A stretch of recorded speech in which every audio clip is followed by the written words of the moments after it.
नमस्कार। GS prime के daily current affairs में आपका स्वागत है। चलिए शुरू करते हैं आज का सेशन।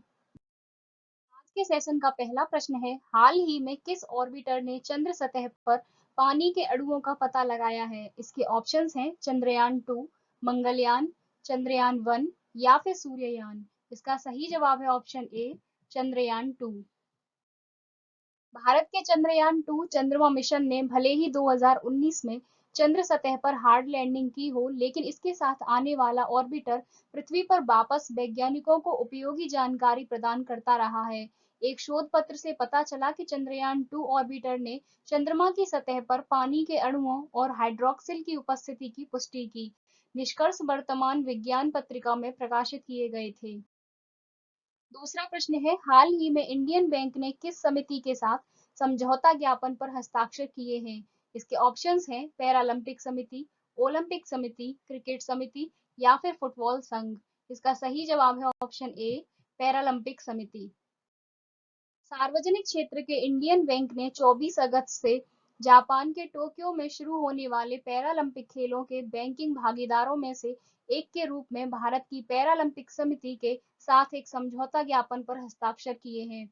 बैंक के साथ अपने साल भर के सहयोग के माध्यम से पैरालंपिक एथलीटों को वित्तीय सहायता प्रदान करेगा। भारत की पैरालंपिक समिति की अध्यक्ष दीपा मलिक हैं। तीसरा प्रश्न है, हाल ही में कौन सी IT company 3 trillion market cap तक पहुंचने वाली आईटी फर्म बन गई है? इसके ऑप्शंस हैं एचसीएल, विप्रो, टेक महिंद्रा या फिर इन्फोसिस। इसका सही जवाब है option A, HCL. HCL technologies का बाजार पूंजीकरण यानी मार्केट कैप पहली बार 3 लाख करोड़ रुपए पर पहुंच गया। टाटा कंसल्टेंसी सर्विसेज यानी टीसीएस, इन्फोसिस और विप्रो के बाद यह उपलब्धि हासिल करने वाली एचसीएल चौथी भारतीय सूचना प्रौद्योगिकी आईटी फर्म बन गई है। एचसीएल टेक के शेयरों ने इंट्राडे ट्रेड में बीएसई पर 2% की वृद्धि के साथ 1118.55 रुपए के नए ऊंचे स्तर पर पहुंच गया, जो इंट्राडे डील में 12 अगस्त को पहुंचे 1101 रुपए के पिछले उच्च स्तर को पार कर गया। चौथा प्रश्न है, हाल ही में नौसेना ने ऑनर फर्स्ट शुरू करने के लिए किस बैंक के साथ समझौता ज्ञापन पर हस्ताक्षर किए हैं? इसके ऑप्शंस हैं IDFC bank, ICICI state bank या फिर केनरा बैंक। इसका सही जवाब है ऑप्शन ए, आईडीएफसी फर्स्ट। भारतीय नौसेना ने ऑनर फर्स्ट शुरू करने के लिए इंफ्रास्ट्रक्चर डेवलपमेंट फाइनेंस कंपनी यानी आईडीएफसी फर्स्ट बैंक के साथ एक समझौता ज्ञापन पर हस्ताक्षर किए हैं। ऑनर फर्स्ट भारतीय नौसेना के सेवारत कर्मियों और पूर्व सैनिकों के लिए एक प्रीमियम बैंकिंग समाधान है, विशेष रूप से सशस्त्र बलों और उनके दिग्गजों की जरूरतों को ध्यान में रखते हुए। ऑनर फर्स्ट डिफेंस अकाउंट को रक्षा दिग्गजों की एक समर्पित टीम द्वारा डिजाइन किया गया है। अगला प्रश्न है, हाल ही में किसने accelerating India 7 years of Modi government नामक पुस्तक का विमोचन किया? इसके ऑप्शंस हैं president, vice president, prime minister या फिर स्पीकर। इसका सही जवाब है ऑप्शन बी, वाइस प्रेसिडेंट। उपराष्ट्रपति एम वेंकैया नायडू ने accelerating India 7 years of Modi government पुस्तक का विमोचन किया। यह पुस्तक संसदीय प्रमुख के रूप में पीएम मोदी के 2 निर्वाचित कार्यकालों की उपलब्धि और मूल्यांकन की याद दिलाती है।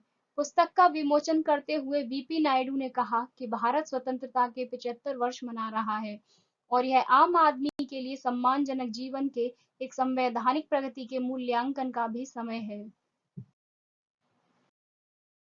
अगला प्रश्न है, हाल ही में किस देश ने परमाणु क्षमता संपन्न बैलिस्टिक मिसाइल गजनवी का सफल परीक्षण किया है? इसके ऑप्शंस हैं पाकिस्तान, ईरान, कतर या फिर इराक। इसका सही जवाब है ऑप्शन ए, पाकिस्तान। पाकिस्तानी सेना ने परमाणु सक्षम सतह पर प्रहार करने वाली परमाणु क्षमता संपन्न बैलिस्टिक मिसाइल का सफल परीक्षण किया।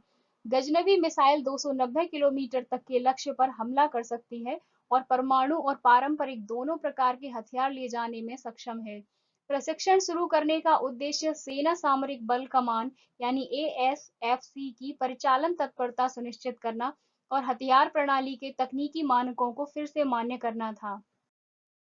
अगला प्रश्न है, हाल ही में भारतीय नौसेना ने किस देश के नेतृत्व वाले बहुउद्देशीय सी कैट अभ्यास में भाग लिया है?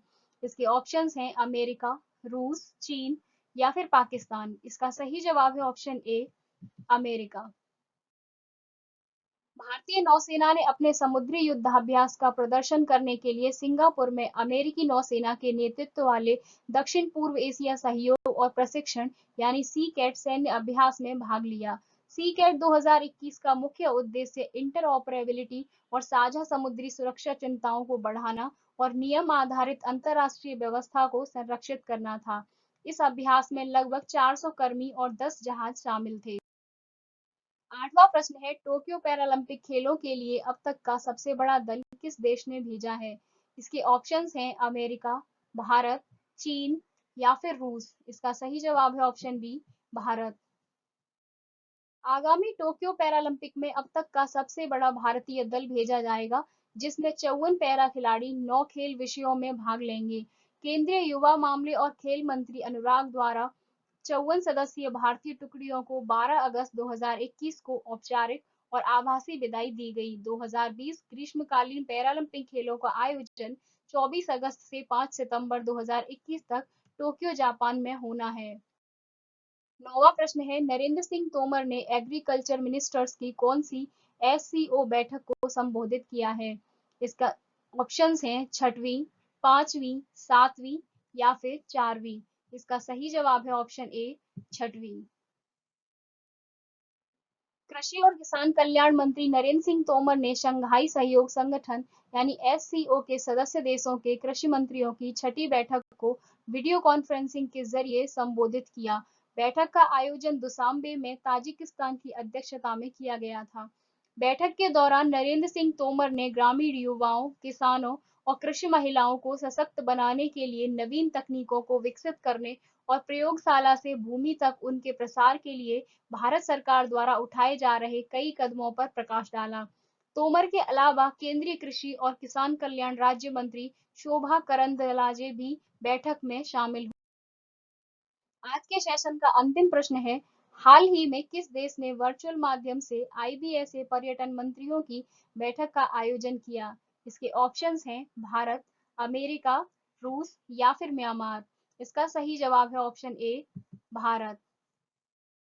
भारत ने वर्चुअल प्लेटफॉर्म के माध्यम से आईबीएसए यानी India, Brazil and south Africa पर्यटन मंत्रियों की बैठक का आयोजन किया। भारत के केंद्रीय पर्यटन मंत्री श्री जी किशन रेड्डी ने बैठक की अध्यक्षता की। ब्राजील के संघीय गणराज्य के पर्यटन मंत्री गिल्सन मचाडो नेटो और दक्षिण अफ्रीका गणराज्य के उप पर्यटन मंत्री फिस अमोस महललेला ने भारत की आईबीएसए अध्यक्षता के तहत वीडियो कॉन्फ्रेंसिंग में भाग लिया। फिर मिलेंगे कुछ नए प्रश्नों के साथ। Thanks for watching. Please like, share and subscribe.